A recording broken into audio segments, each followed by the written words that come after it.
Olá, pessoal. Tudo bom com vocês? Né? Desejo que sim.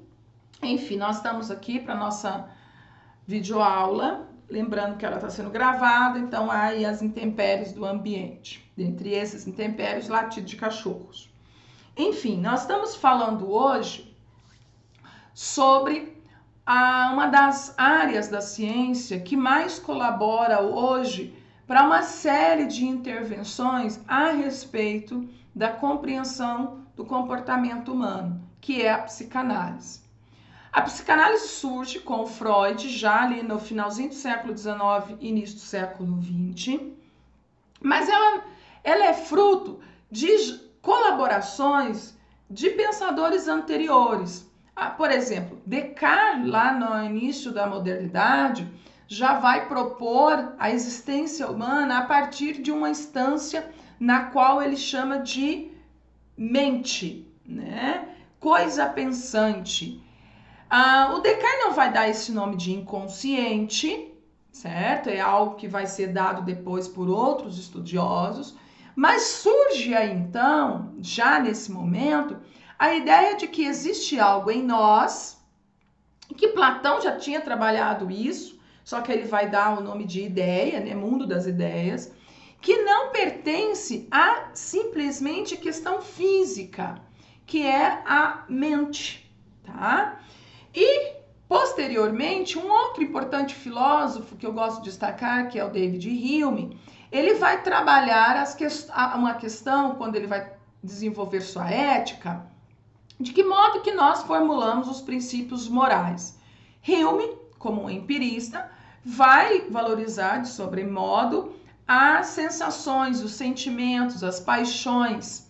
E para o Hume é a partir daí que surge então, né, o nosso modo de estabelecer o que é certo, o que é errado, o que convém, o que não convém. Por quê? Porque nós vamos nos orientando pelas paixões. Uma vez que a paixão principal do homem é a felicidade, é aquilo que agrada, é o que dá prazer, aquilo que faz o seu inverso começa a ser colocado como errado, como não aceito. Então, nós temos aí, né, uma sugestão de que os princípios morais são formados a partir do prazer e da dor. Bom, o que Freud vai vivenciar no seu momento ali, que é final do século XIX e início do século XX, vai influenciar fortemente, né, os desdobramentos dessa sua ciência que é a psicanálise. Então, nós temos uma sociedade que apresenta nesse momento um desenvolvimento da indústria, novas configurações de família, nova forma de ser e, né, nós temos nesse instante aí princípios sociais, convenções sociais que parecem não responder mais a exigências desses indivíduos já do século XX. Então, isso vai fazer com que Freud observe alguns conflitos de pacientes que ele depois, né, vai chamar de neuroses, né, que ele vai chamar de repressão, mas que nesse momento serve para ele como gatilhos para se estudar como esse comportamento aflora.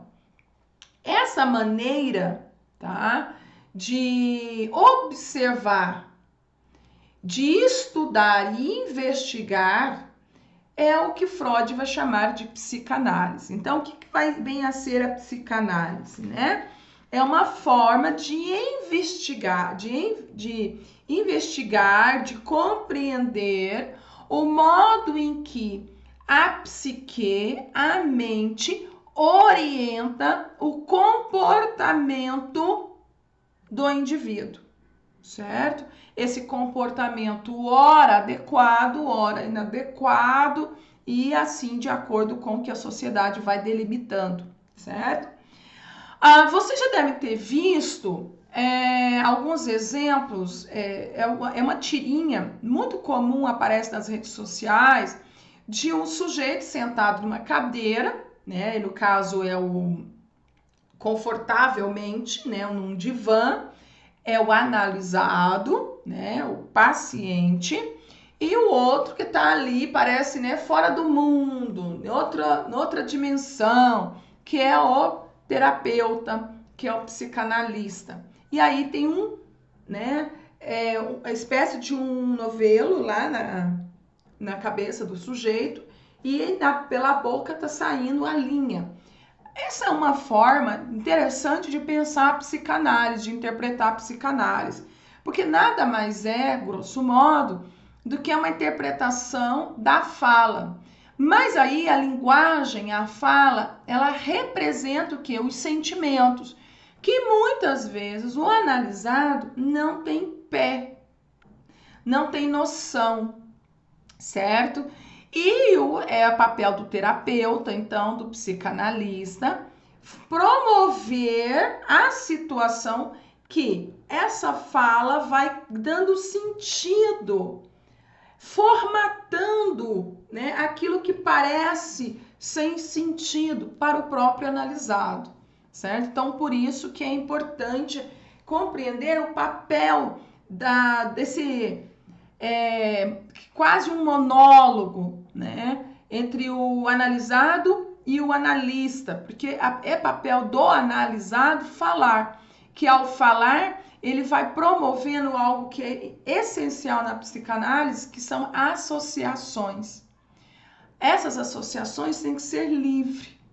Então, por isso que o analista não é um censurador, ele não vai fazer juízo do que está sendo dito ali naquele espaço. Por isso que é importante que seja um analista, um profissional. Por quê? Porque quando a gente vai falar sobre as nossas situações para um amigo, para uma pessoa muito próxima, geralmente, né, nós já vamos com uma certa reserva de censura. E é também comum, ao ouvir alguém, nós colocarmos as nossas ideias sobre o que foi dito. Se eu fosse você, faria isso. Por que você fez isso? Eu faria aquilo. Eu sugiro assim. E a ideia na psicanálise é que não haja uma intervenção do analista no sentido dele dar ordem à ideia, né, à fala do analisante. É o próprio analisado que tem que reconhecer-se nesse mundo de representação, certo? Então, a psicanálise é essa forma de buscar, né, compreender coisas que no cotidiano são desconhecidas a nós mesmos. Entretanto, influenciam as nossas ações no cotidiano, certo?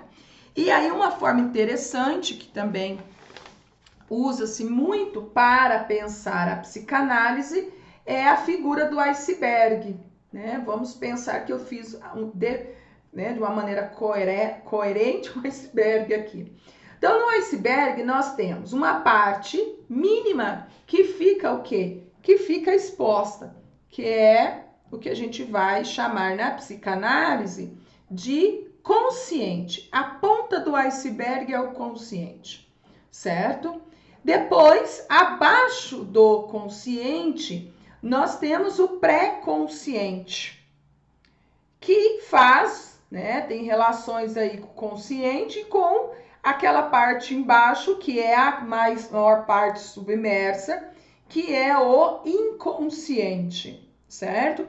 Então, Freud vai pensar a mente nessas três divisões aí, certo? É uma topografia da mente que Freud está fazendo. Então, o consciente é aquilo que está à mostra, que nós reconhecemos ou que conhecemos, né? O pré-consciente vai fazer essa relação com o que está no inconsciente, mas com vistas ao consciente. Ele é um filtro. E o inconsciente é a maior parte da nossa mente, só que, segundo Freud, na maioria do tempo ela não se mostra, nós não entendemos. É ali onde vai estar, né, toda a nossa parte de paixões, de desejos, mas também de traumas, de aflições, de recalques, de repressão. É muito complexo, tá? E aí, há uma outra subdivisão, né, da mente. Vamos ver aqui se tá legal. Tá. Então, vamos lá. Se vocês observarem aí, no inconsciente, o sentimento, tá? A dimensão que orienta o inconsciente é o id. O id é uma das partes do inconsciente regida pelas pulsões, pelas paixões. O prazer é o princípio norteador do id. Por isso que ele é completamente desregulado, nós diríamos, né? Colocando uma censura no id. Ele não aceita frustração. Acima, nós temos o pré-consciente, é onde está o ego. O ego, pelo fato de se relacionar com o inconsciente e o consciente, ele vai fazer esse papel relacionado à realidade, o princípio dele é a realidade, de censurador, regulador, que quer dar uma justa medida, certo? E o consciente, que a sua dimensão é o superego, é o que está aparecendo. Pelo fato de aparecer, o superego, tá? Ele está mais relacionado ao buscar aparecer-se de acordo com o que está posto pela civilização, pela sociedade. Mas o superego é o resultado do id e do ego, tá? Entre o id e o ego e o superego, existe uma luta constante. Porque lembra, eu falei para vocês que o superego, ele tá aqui para fazer o papel de censura, né? Então vamos imaginar que os nossos desejos, aqueles mais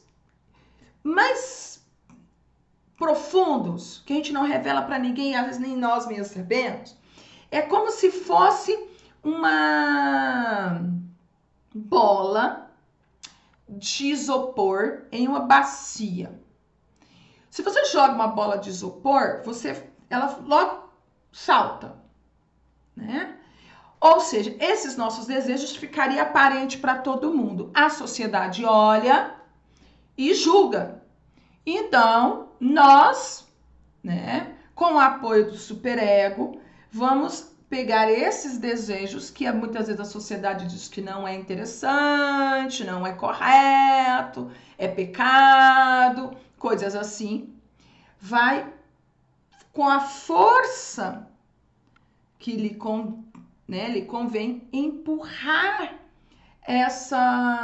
esses desejos para o inconsciente e fica lá. Acontece que em determinado momento, aí o Freud vai chamar de gatilho, isso explode, né? Porque tem que estar sempre fazendo essa pressão para que isso fique, né, escondido ali no inconsciente. E muitas vezes até o próprio sujeito não sabe que tem ali. Aí acontecem os atos falhos. Já ouviram falar em atos falhos? Quando alguém diz alguma coisa, mas e aí ela pede logo desculpa. Olha, não foi bem isso que eu quis dizer. Mas lá no fundo era aquilo mesmo. Só que a pessoa fala, mas caramba, como é que isso soltou assim? Foi alguma, né? Algum gatilho externo que fez com que o inconsciente tomasse pulso e mostrasse-se, né, rompesse com o superego e rompesse com o ego e mostrasse no superego. E aí quando a pessoa pede desculpa, ou seja, olha de novo, né, a ideia de culpa. Olha, estou escondendo isso aqui. Então, é dentro dessa dinâmica que Freud vai desenvolver a psicanálise. E isso vai fazer com que Freud compreenda um dos comportamentos mais inquietantes da sua época, que é a histeria. Era muito comum que as mulheres fossem internadas em centros psiquiátricos por apresentar determinados comportamentos que a sociedade julgava inadequados, tá? E ao ser reprimidas, é o termo também da psicanálise, essas mulheres muitas vezes sofriam ataques histéricos, né? Então, um ataque histérico é se comportar de uma maneira inadequada em determinado ambiente. Então, era choro, era gargalhada, ou era mesmo gritos, as sessões de quebrar tudo. Então, a histeria ela tem várias características. E muitas vezes essas mulheres que pertenciam à alta sociedade tornava-se um problema para essa família, né, que deveria manter os bons modos, as regras, tá? E eram levadas a hospitais psiquiátricos, a centros de tratamento. E Freud vai, a partir do momento que ele vai tendo contato com essas pacientes, e aí na próxima aula eu vou trazer para vocês um relato de uma importante paciente de Freud, sobre ela e sobre outros também, vai alimentando, né, essa que vai ser essa ciência do inconsciente, né, das relações dinâmicas da mente, que é a psicanálise, certo? Então, no campo da psicanálise, é o campo no qual nós vamos lidar com as neuroses, com as perversões. De uma forma lata, adiantando aqui para vocês, Freud vai dizer que, dependendo do modo em que, né, esse inconsciente aqui, tá? O que tá nesse inconsciente é posto, né,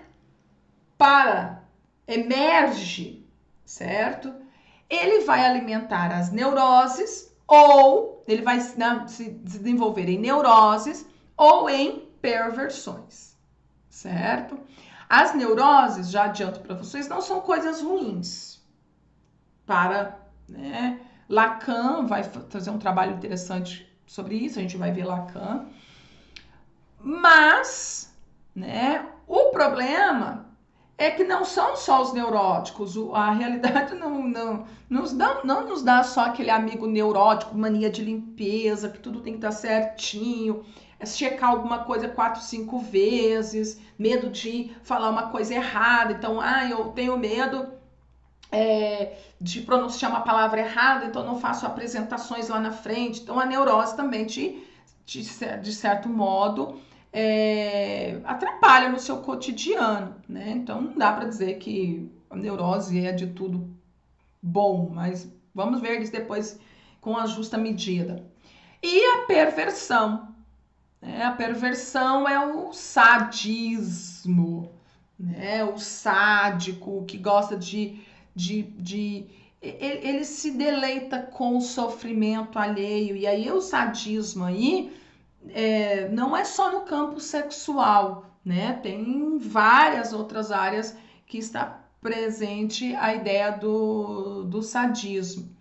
Então, a psicanálise vai alimentando, né? Vai proporcionando a nós a compreensão dessas várias personalidades humanas, né? O Freud propicia para que a gente compreenda algumas das facetas, né, do humano, que muitas vezes são resultados de uma sociedade, certo? Ou talvez na maioria das vezes.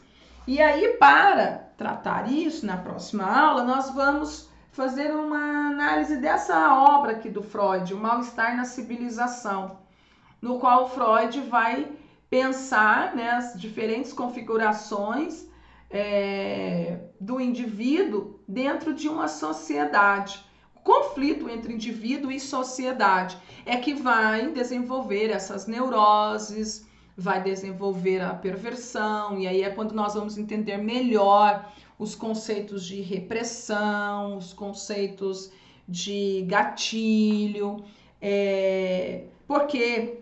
porque acontece a repressão, de que modo dá essa repressão, e entender melhor o papel dessas três instâncias, o id, o ego e o superego, na nossa forma de agir no cotidiano e mais, né?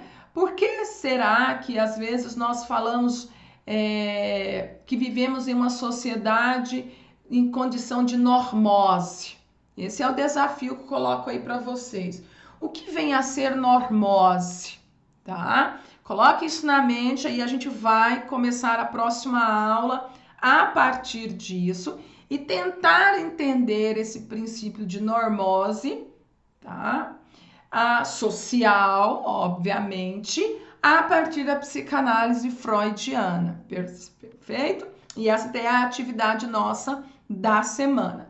Bom, espero que, né, dentro do possível, a gente tenha conseguido esclarecer algumas dessas notas, dessa que é uma das ciências contemporâneas que tem contribuído significativamente para pensar o ser humano. Dúvidas, peço para que seja feito aí no espaço do comentários, né, coletivos, lá no mural, tá? Para que fique visualmente fácil para todo mundo, que é para que a gente possa trabalhar esse espaço de uma maneira mais dinâmica e interativa, perfeito? Abraços para vocês e a gente se vê ao longo dessa semana. Tchau!